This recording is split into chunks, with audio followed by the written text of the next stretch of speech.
नागपुरातील शासकीय वैद्यकीय महाविद्यालय आपल्या स्थापनेची 75 वर्ष साजरी करत आहे।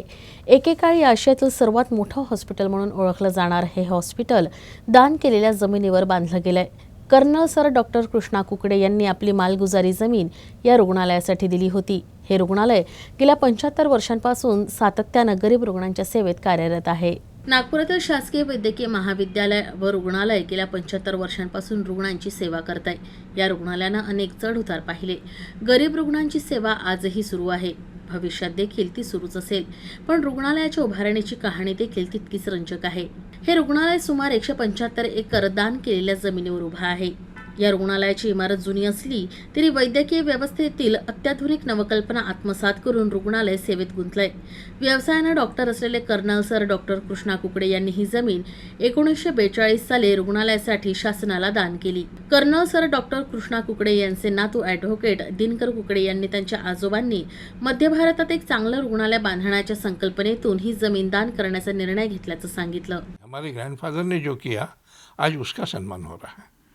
हमारे से जितना बनता वो हमारे फैमिली के सभी सदस्यों ने जितना जितना जिसको जैसा भी जमा वो करते आए हैं, और जो विचार से वो प्रेरित थे वही विचार से हमसे भी जितना होता है हम करते आ रहे हैं। हमारे पूरे परिवार में ऐसा है। डॉक्टर कुकडे यांनी ब्रिटिश राजवटीत अनेक महत्त्वाच्या पदांवर काम केलं होतं।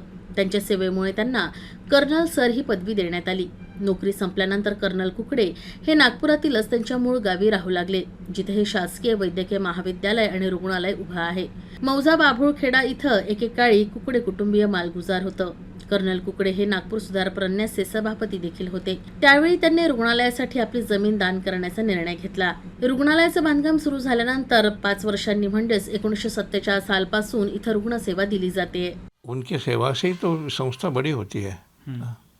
और जिनको यदि वो प्राइवेट प्रैक्टिस में आ जाते तो आज कहीं के कहीं वो कमा सकते थे, लेकिन वो सेवा भाव की वृत्ति से उन्होंने जो यहाँ पे सिखाया, इतने एक से एक बढ़कर बड़े बड़े डॉक्टर्स वहाँ पे शिक्षा लेके बड़े हुए हैं।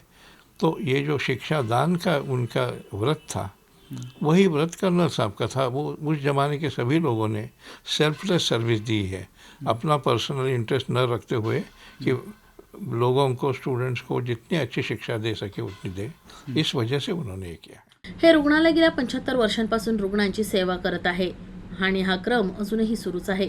अमृत महोत्सवाच्या वर्षभरात राज्य सरकारनं या रुग्णालयाच्या विकासासाठी 500 कोटी रुपये देण्याचा निर्णय घेतला आहे।